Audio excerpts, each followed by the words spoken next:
the Johnson Wax Program with Fibber McGee and Molly.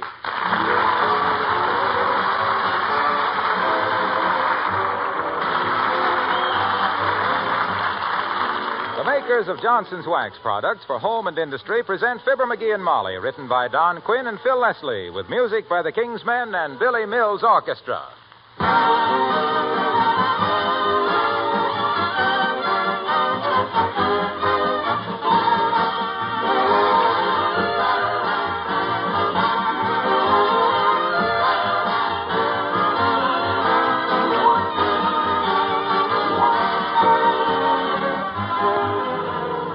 In every block, there's some fellow who keeps his automobile looking a little better than anybody else. Maybe that's you. Maybe yours is that shiny car that sits proudly at the curb in front of your house. In that case, you've probably discovered Johnson's Car New. It's easy with Car New to keep your car shiny and beautiful looking all the time. It takes so little work, you'll gladly clean and polish the car yourself. Easy, because Car New really does two jobs at once, both cleans and polishes, with one application. This wax-fortified polish is a liquid, easily applied with a cloth without hard rubbing. Then Car New dries to a white powder. And, brother, when you wipe this off, you wipe away the dirt and gloom like magic. Honestly, Car New does an amazing cleaning job. And it leaves such a wax-smooth finish that dirt and road grime just don't have an easy foothold. Now, just in case you haven't discovered easy-to-use Car New, why not try it this week? Ask your dealer for Johnson's Car New, spelled C-A-R-N-U.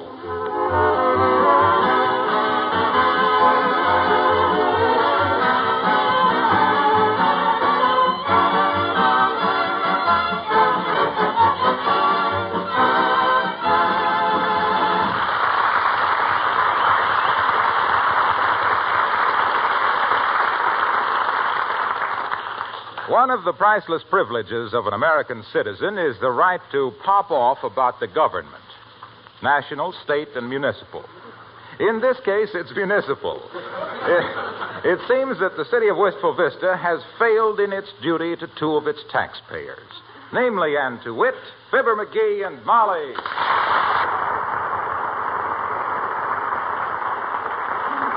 I'll blast those buzzers out of the city hall, that's what I'll blast.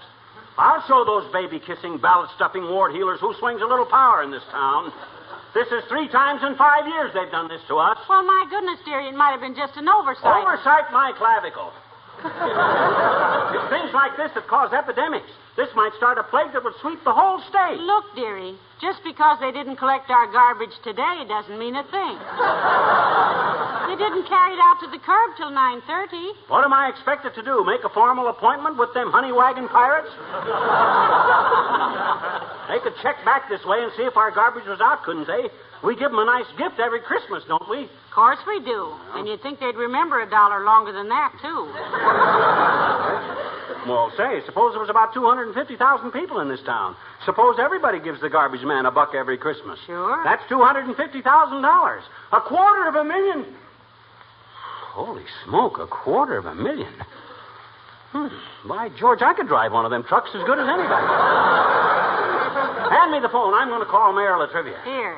But aren't you assuming a little too much? Any guy with my influence at the city hall shouldn't have any trouble getting a job like that. All you got to do is know the right people. That's all you got to do is know. Yeah, but dearie... Hello, operator. Give me Mayor Latrivia at the city hall. Up a chair and sit down, Molly. It's Mert. You'd think a city this size would have more than one phone operator, wouldn't you? How's every little thing, Mert? Says, eh? What's say, Mert? Your sister? Miss America, huh? Oh, isn't that wonderful? Is she in Atlantic City? No, she married a guy in England. Says she's going to Miss America.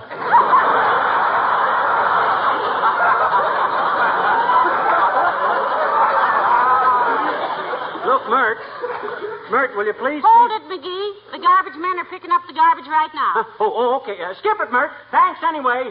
That shows what influence will do, Snooky. I merely threatened to call the city hall, and them monkeys start jumping like monkeys. Sometimes I wonder why you don't go into politics, McGee. Not enough money in it if you're honest, and too much trouble if you're not. Personally, I'd just as soon be a silent figure in Wistful Vista politics. The man who knows everybody. The man who... That's probably Westbrook Pegler wanting to know how to spell Roosevelt. Come in. Hello, Mrs. Carstairs. So nice to see you. How do you do, my dear? Good day, Mr. McGee. Hi, Carstairs. Sit down and build yourself a lap. Thank you. Take Mrs. Carstairs' coat, dearie. Sure. Shoot the sable to me, Mabel. That's the girl. Now then, what seems to be troubling you, Carstairs? What's putting all them furrows in your well-plowed brow? I'm sorry that my agitation is so obvious, Mr. McGee, but I am perturbed. Well, tell us all about it, Millicent, dear. If there's anything we can do, we'll be glad to. You betcha, kid. You tell old Uncle Fibber your troubles. You owe some bookie more than your allowance will cover? Just give me his name and I'll win enough to tide you over. Well, that isn't exactly... You worried about putting on weight again? Don't worry about that. Remember, elephants are a lot more popular than snakes.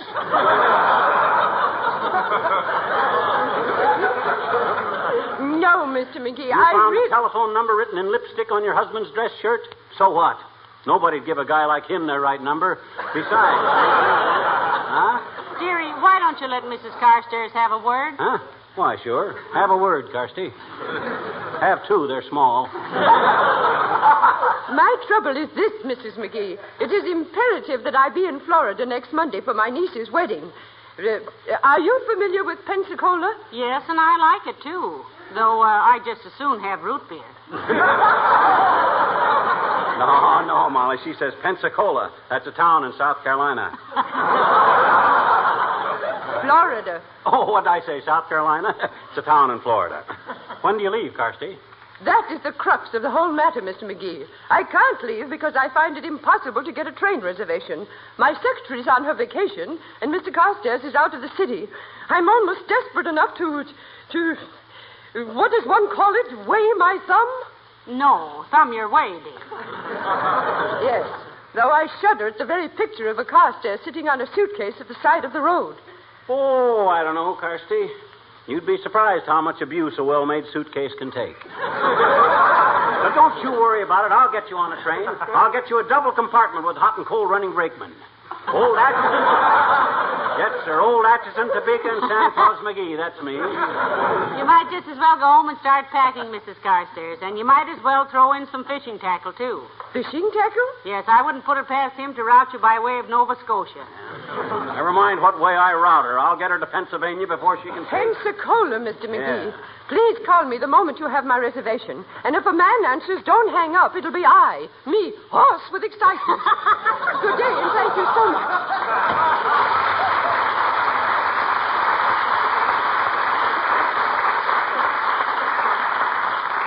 Well, shall I run upstairs and get you your wool muffler? What do I need my wool muffler for? You've stuck your neck out so far, I don't want you to catch cold. Hand me the phone. Hello, operator. Give me the Atchison, Topeka, and Santa Fe.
Molly. I'm talking on the phone.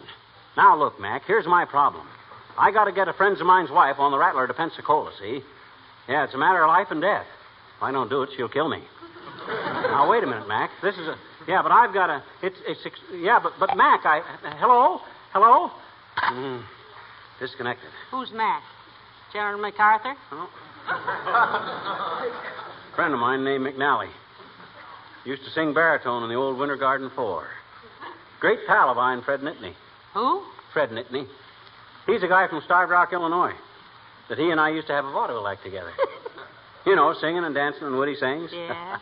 Never forget one time we played a split week in Boise, Idaho, and Frankfort, Kentucky. It was... How could you play a split week in places? How could you play a split week in places so far apart? Fred went to Boise and I went to Frankfort. I used to sing smart, sophisticated songs like, if I got to drink champagne from her slipper, I got to get a gal with smaller feet.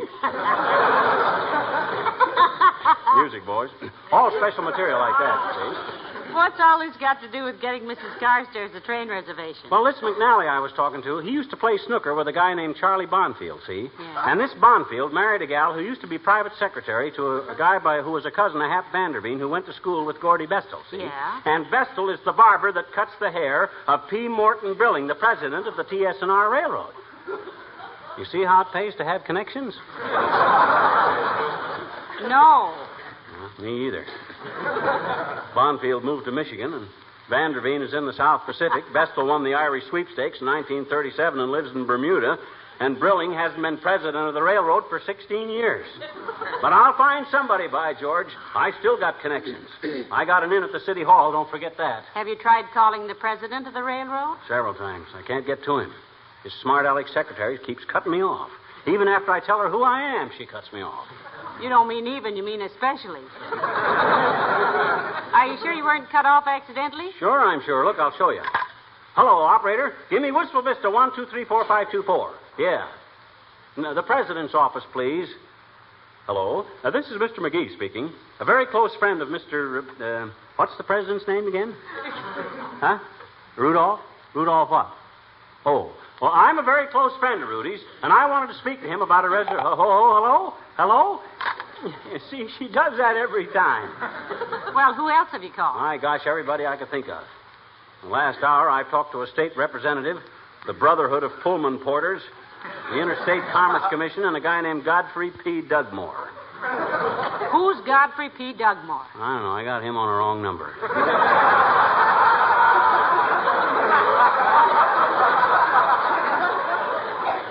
Very interesting chap. Said he was the first guy to go over Niagara Falls in a wardrobe trunk. My goodness. Yep. Says as soon as he gets out of the hospital, he's going to try it again without drawers. In the trunk, I mean. Well, looks like you'd better get to Mary Latrivia, dearie. Time's a-wasting. Come in. Well, for goodness sakes, Dr. Gamble. How are you, Doctor? Hello, Molly. Hello, potholder.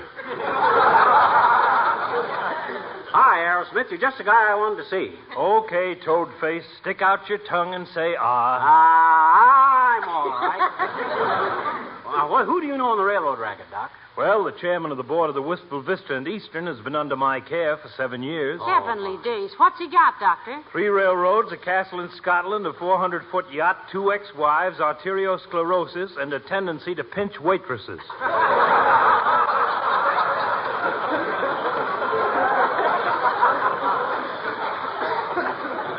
Well, look, kid, give him a buzz on the Amici here and see if he can swing me a good reservation on the train to Pensacola, will you? No, Why not, Doctor? because he spends his afternoons on the golf course and, if interrupted, would fly into a rage, which would raise his blood pressure. And he's already so red in the face he looks like an Indian, and strangely enough, he is. What time is it? 3:41, Doc. Why, you got to go? Yes.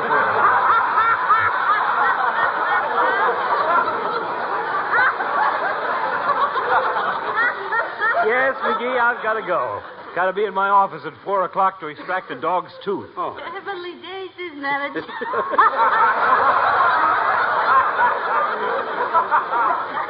that a job for a veterinarian, Doc? No, it isn't. I have to extract this dog's tooth from a mail carrier's derriere. See you later.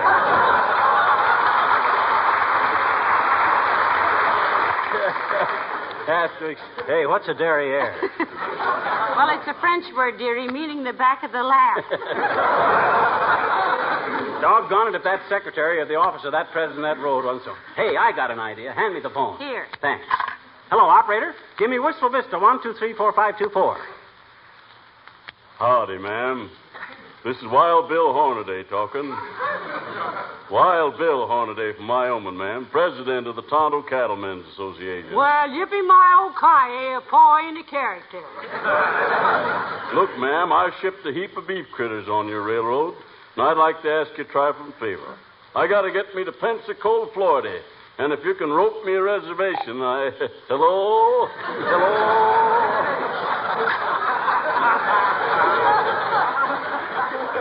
Shucks, Ma, she cut the wire on me. Can't understand it, Paul. You were sure mighty convincing. I could almost hear them mavericks bawling down there in the Silkwood. Cottonwoods, Ma. Excuse me, I forgot the place was kind of run down. Now, look, McGee, the time is getting short. You better call the city hall and get Mary Latrivia to help you with Mrs. Carstairs' reservation. Well, I hate to do it till I have to. My gosh, there must be somebody I know that's... Hello, Molly. Hiya, pal. Hello, Mr. Wilcox. Hi, Junie. Look, kid, you know anybody connected with the TS&R Railroad? The TS&R? What railroad is that? The Tallahassee, Saskatchewan, and Richmond. The TS&R. Otherwise known as the Two Streaks of Rust. Oh, the Tallahassee, Saskatchewan, and Richmond. Yeah. Sure. I know the purchasing agent very well. He buys Johnson's wax from me by the carload. Splendid. Here's the phone, Junior. Tell him that I With want... the job he's got, of course, he realizes how Johnson's wax preserves and protects their equipment. Oh, that. Brings out the natural beauty of the wood in their club cars and helps to keep their dining cars spotless and gleaming. Of course it does that, but... He wouldn't think of using anything else to protect the leather upholstery from dirt and dust and dampness. Yeah, but what that got to keep to do... the picture frames and lampshades clean and new-looking. Yeah, we know all that, Junior, but... No railroader who's ever seen what Johnson's wax can do to beautify the interiors of his lounge cars and Pullmans would ever think of using anything else. Look, Waxy. Pardon me? About Carstairs' reservation. Who? Mrs. Carstairs, Mr. Wilcox. McGee promised to get her on a train to Pensacola. Oh, yes. You're sending Carstairs to Pensacola. That's right. I think it's a marvelous idea. Best of luck, pal. Let me know how you come out. Bye now. Oh, dear. That boy. I don't like to say this, Daddy, but aren't your connections coming a bit loose? The influential people you've contacted so far couldn't give you standing room in a gondola. Well, doggone it, I must know somebody around here that'll be useful. If that secretary in the president's office wasn't so dad-ratted snippy, Hey, let me try her again. Hand me the phone. Here. Thanks. Hello, operator. Give me... Huh? No, Mert, not now. No, I haven't got time. Give me Wistful Vista 1234524. Yeah. Wild Bill Hornaday rides again. Well. Hello? Mr. Gong Chu Long, Chinese ambassador speaking. Like very much, Kashi number 1 reservation on railroad train to Pensacola Chop Chop. Hello?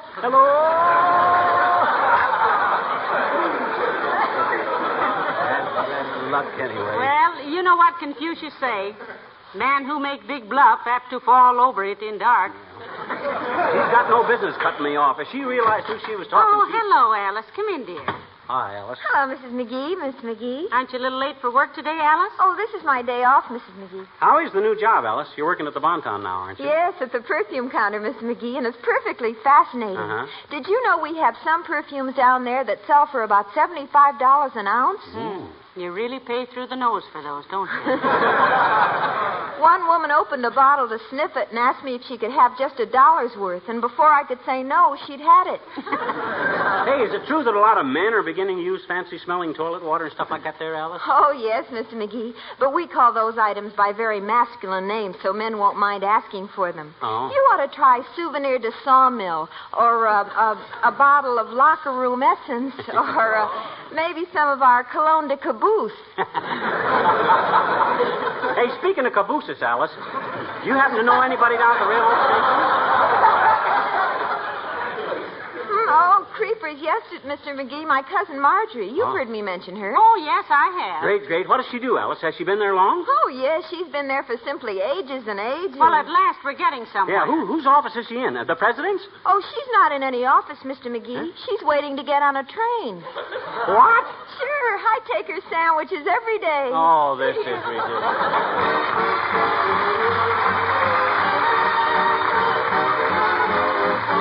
The King's Men sing In the Middle of May. She was kind of distant in a charming way, but he was so persistent. It all began one day in the middle of May. He met a gal named June, took her out in July, beneath an August moon, and all through Sept he kept admiring her charm. And all through Oct, they were locked in each other's arms. But good from November to Jan, the runaround began. February and March, he was a worried man. 'Twas not until April that she said, okay, okay, okay. And they were married in the middle of May. In the middle of May. Oh, happy day. They had a honeymoon. They found a flat to rent. OPA. By the middle of June. July and August through December was a loss. For both were trying to discover which was boss. He found out in the middle of Jan. Man, oh man. Her darling mother came. By the 2nd of March, Sad to relate, he was thoroughly tame. They've got him scrubbing floors and washing dishes every single day. But there's a revolution coming in the middle of May.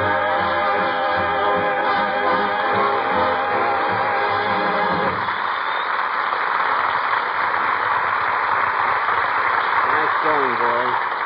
Look, McGee, why don't you give it up? After all, you don't have to get Mrs. Carstairs a train reservation. No, I don't have to. But won't I look like a mug if I fall down on the job? I had to flap my big fat lips about what a big shot I was.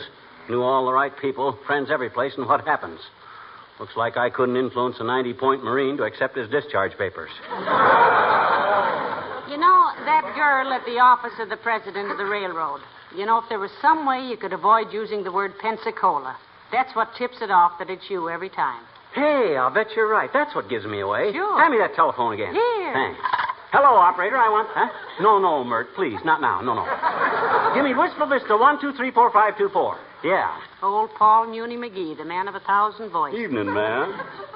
This here is Colonel Beauregard speaking. Colonel Beauregard, ma'am. From Mount Julep, North Carolina. Yes, ma'am. That's about halfway between here and hello.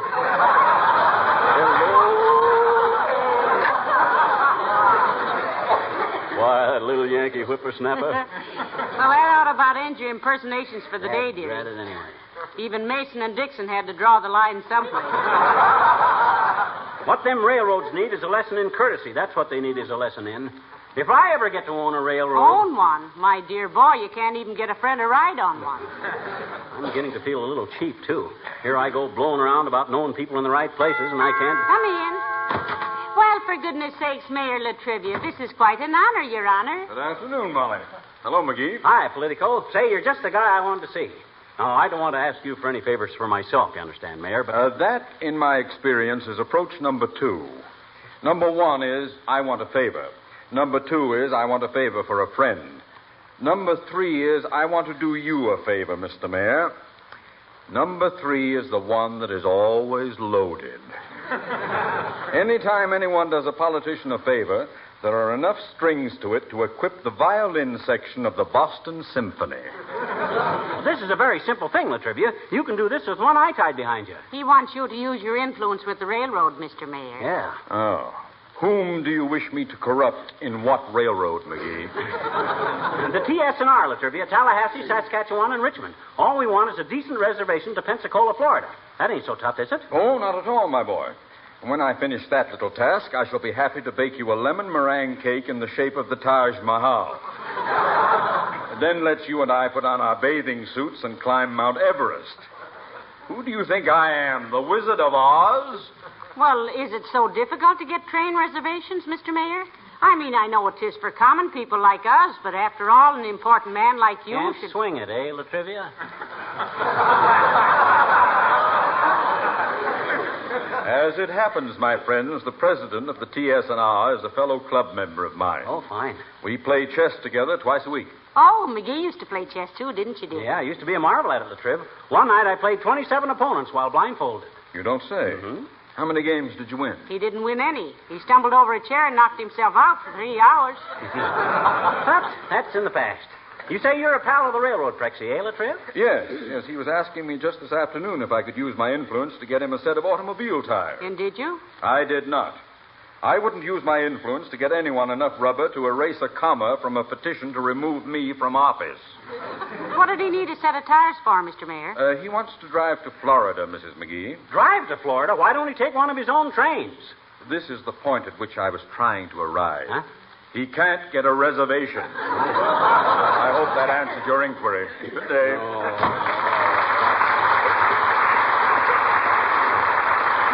He didn't need to do that to me. Here, I voted for that guy every time. Sometimes twice at a time. How does he show his gratitude? This is a fine state of...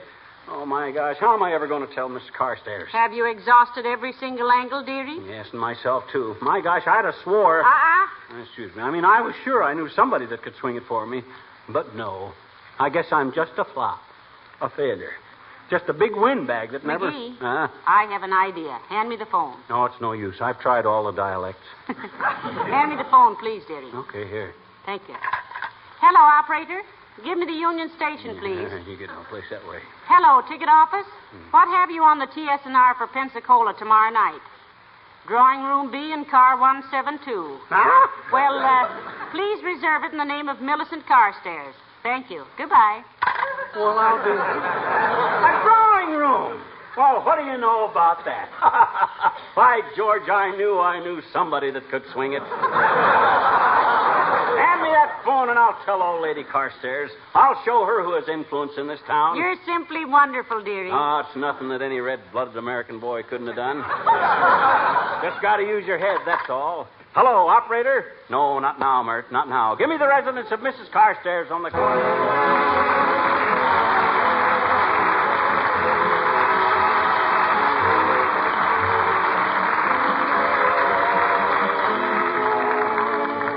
Here's one thing you can really count on. If you protect your things regularly with wax, with genuine Johnson's wax, your home will be more and more beautiful. Your floors will have that rich, mellow beauty that good housekeepers love so much. Your tabletops, furniture, woodwork, windowsills will have that glow and lovely luster that only regular Johnson waxing can give them. And in every room, there are other things that will benefit by regular waxing. Venetian blinds, picture frames, ornaments, leather goods. This wax method of taking care of your things is called protective housekeeping. It's the modern, smart way to protect and beautify your home. And you ladies discovered it yourselves by finding so many extra labor-saving uses for Johnson's wax in your homes. This famous wax polish comes in 3 convenient forms: the paste, the liquid, and the new white cream wax, especially developed for furniture and woodwork. Many housekeepers keep all 3 kinds on hand.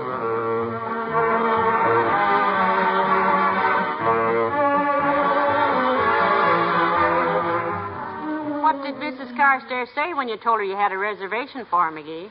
She said skip it. Said she changed her mind. Said she wasn't going.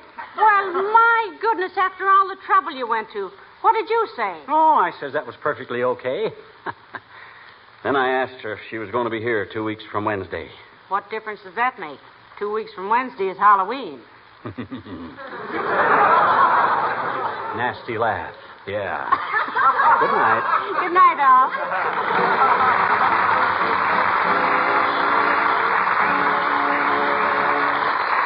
This is Harlow Wilcox, speaking for the makers of Johnson's Wax Products for home and industry, inviting you all to be with us again next Tuesday night. Good night.